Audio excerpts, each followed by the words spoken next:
Industria, developed by Bleakmill and published by Headup, is a deceptive hybrid of a game. The opening hour might convince you it's a slow-paced, combat-shy walking sim, with a focus on the narrative, world-building, and puzzles. However, the following 3 to 4 hours turn into a distinctly cinematic FPS experience, with an increasingly thin and disjointed narrative. It ultimately ends up feeling like a great proof of concept, yet it lacks a cohesive story arc, or a conclusive ending. Events kick off on the outskirts of a research laboratory in East Berlin in 1989, on the night the wall falls. The protagonist and researcher, Nora, receives a desperate call from her colleague and partner, Walter. There's been an incident in the laboratory, and something called Atlas is spreading to their computer systems, a situation likely to be compounded by the arrival of the Stasi, looking to destroy any state-funded secrets. Nora dashes to the laboratory to discover Walter has disappeared after using a teleportation device they were both working on. With little left to lose, she follows him into the unknown. It's a fantastic setup, and, for the opening hour, the narrative and world-building are Industria's greatest strength. Everything happens so swiftly, and the player is left just as bewildered as Nora. She passes through a massive library, full of the echoes of past conversations, before finally awakening in a parallel world, a steampunk version of Germany, on the cusp of automation, using new energy sources like chemical batteries. The problem is the city of Hakavik is long deserted, aside from one perplexed wheelchair-bound resident who assists her.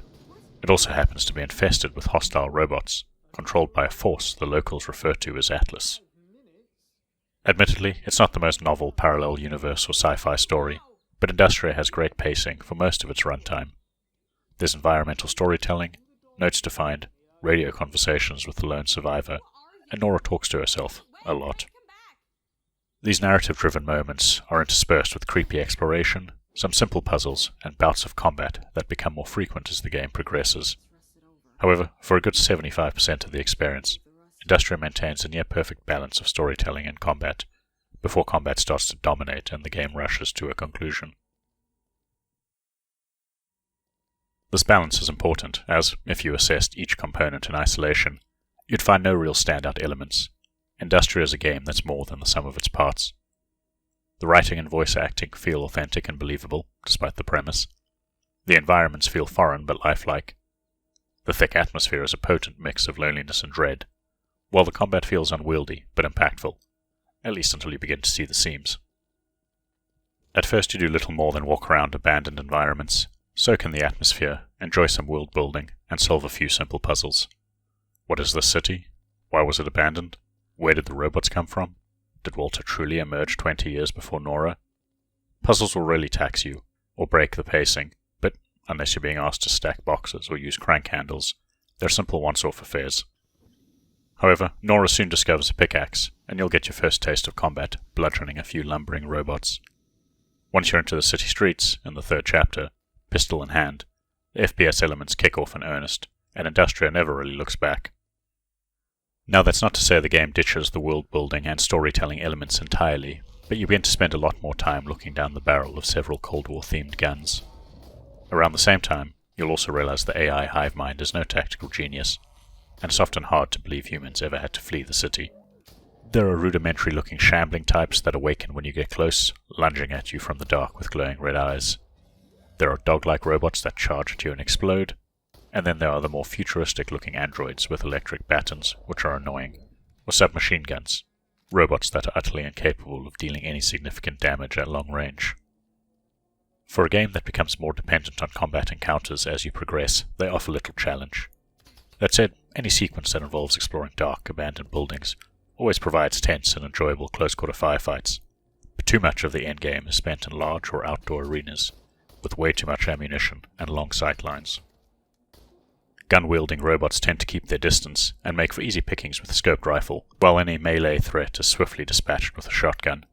The pickaxe, pistol, and submachine gun are swiftly rendered obsolete, best reserved for breaking open boxes of supplies or removing wooden obstructions.